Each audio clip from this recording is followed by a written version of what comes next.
Welcome back, everyone. I hope you're doing well. Today we are continuing our First Crusade. Of course, we last saw the Battle of Antioch, previous the Siege of Antioch. So Antioch has been a huge part of this crusade so far. We saw the army try to repel. They kind of went into the city. Then there was kind of like this back and forth. And then they expelled them, not through brute force, but through tactical advantages and poor execution on behalf of the Muslims. So now, what are we going to see? We're going to see a civil war, it seems like. So let's jump right into it. Make sure that like button. Let's go. Worlds away from home, and yet again they were victorious against all odds. The road to Jerusalem was open. So the triumph at Antioch was nothing short of miraculous. Heat, cold, disease and desertion failed to disperse the expedition. Yet now the Council of Princes decided to stop and wait out the summer in order to recuperate. Is that a friendly garrison, by the way, at the Citadel?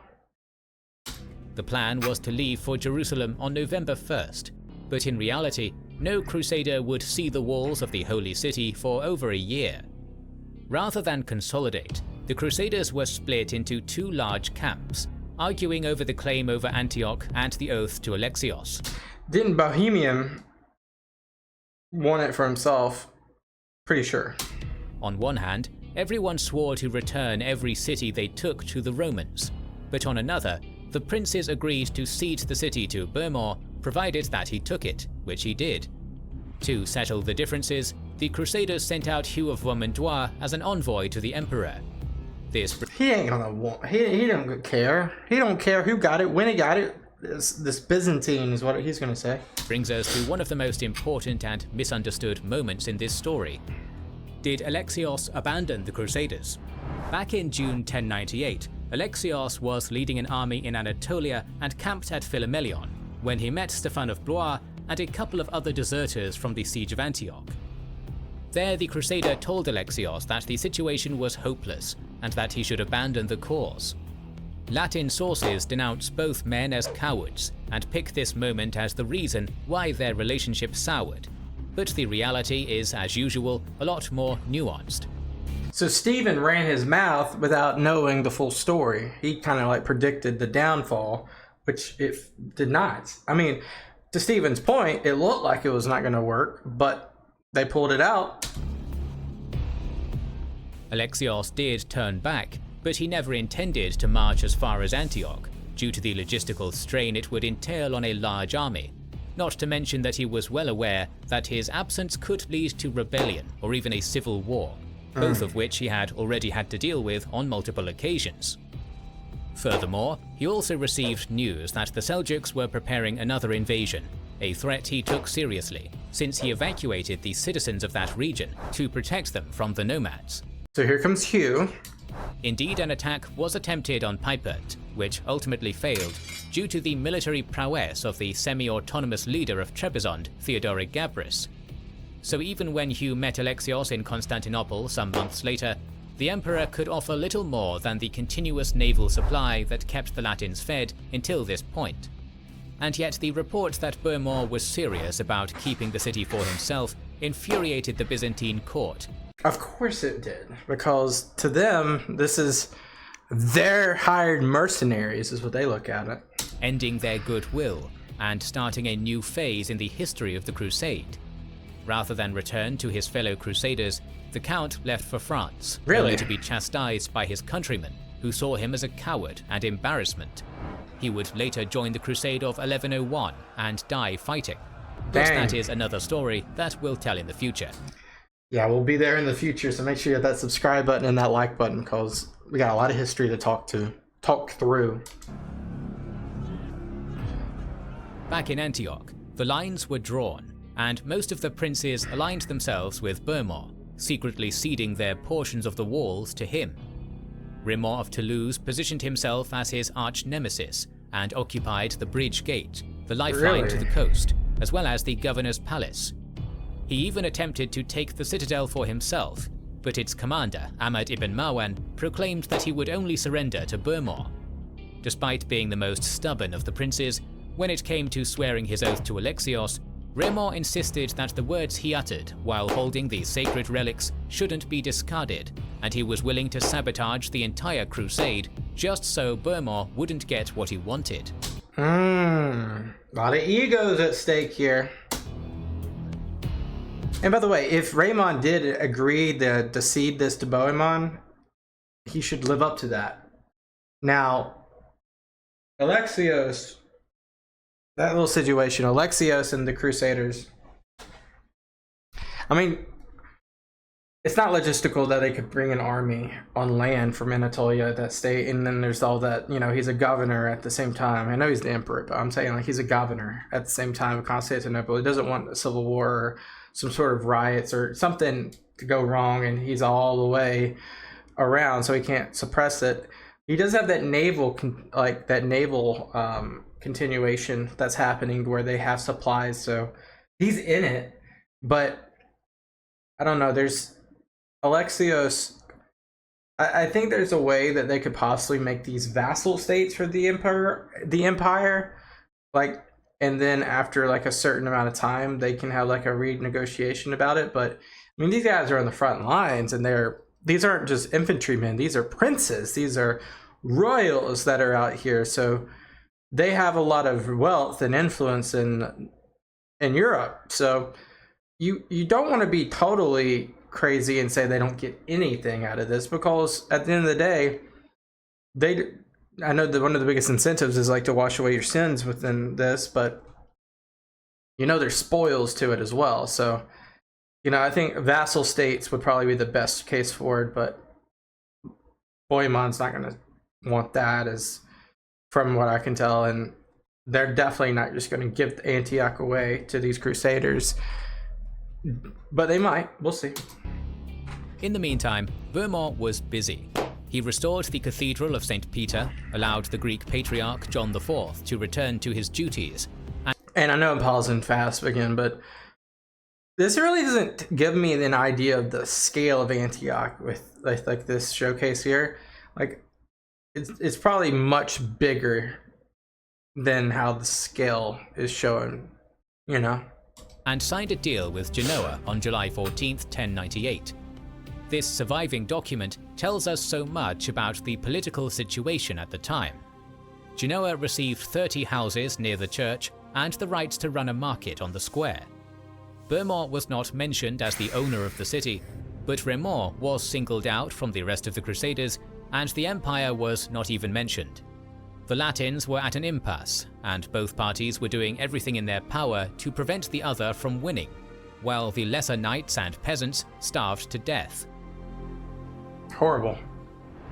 Antioch was now friendly territory, and Byzantine shipments dried up, leaving the less fortunate stuck, only a 3-week march away from their goal. The leaders made an extraordinary announcement, declaring that all participants could freely change their liege lord. This was a game changer, and it's important to take a moment to explain, because we often forget that the medieval world was one bound by religion and vassalage, not culture and nationalities.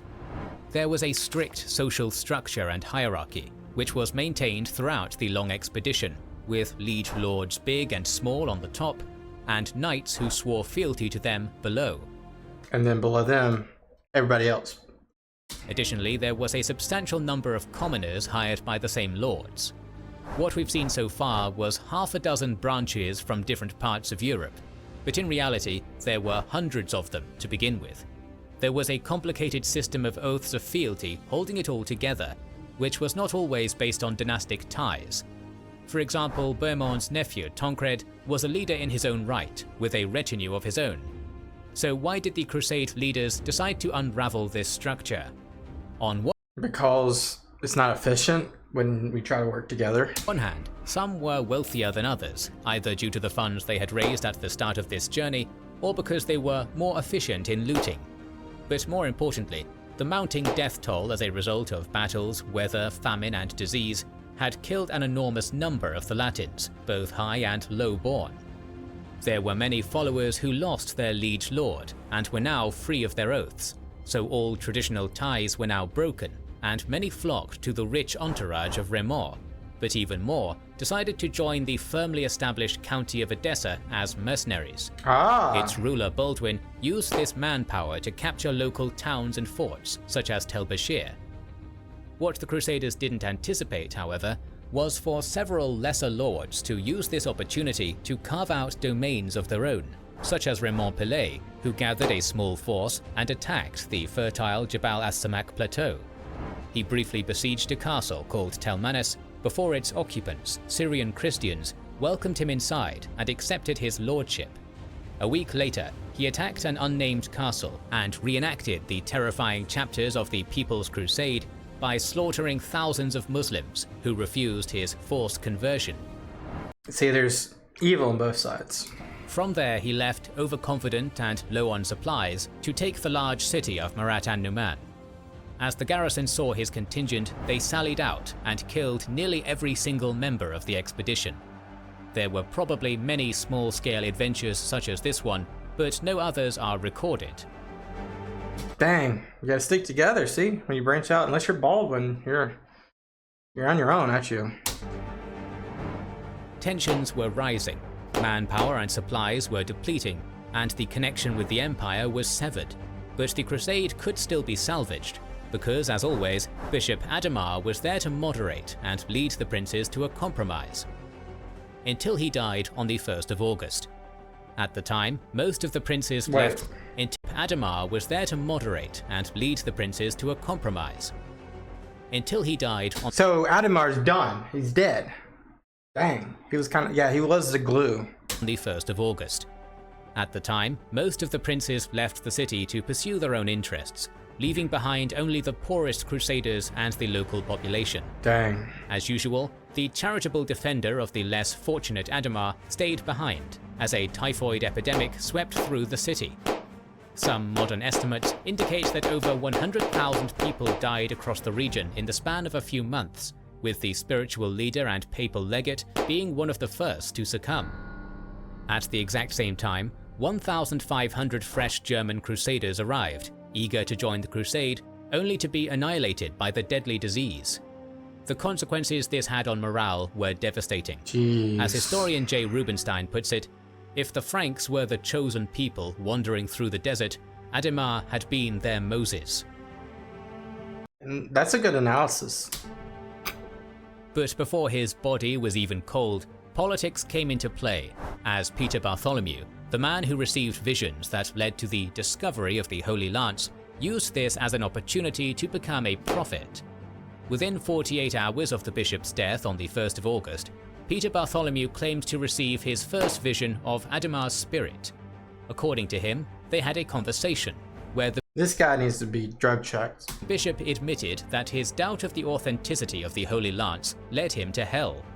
Following the uncovering of the lance, I sinned deeply, and so was drawn down to hell, whipped most severely, and as you can see, my head and face were burned. Bohemond said that he would carry my body to Jerusalem. For his sake, he shall not move my corpse from its resting place, because some of the blood of Christ, with whom I am now associated, remains there. But if he doubts my statements, let him open my tomb, and he shall see my burned head and face. A dead man speaking. Through another man.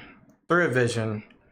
Through the same guy that's like, oh yeah, by the way, yeah, the spear that pierced Christ is right here. No, they find something similar. So crazy. No one was more respected than Adhemar, who was buried at the same place where the lance was found. And now Peter used his spirit to reshape politics and boost his own legitimacy, basically appointing himself as the new spiritual leader. In another claimed vision of St. Andrew, Peter relayed the message that the city should not be given to Alexios or Raymond, and that the two parties should make peace. Despite being a part of Raymond's retinue, the self-made prophet now had an agenda of his own and answered to no one, which gained him the adoration of the masses. The third major leader of the Crusade, Godfrey of Bouillon, grew in popularity and strength. His wealth attracted many Latins, and his brother gave him the towns of Tel Bashir and Ravendan. Around this time, Omar, a local Muslim ruler of the city of Azaz, approached him for aid against Ridwan of Aleppo, giving his own son as a hostage.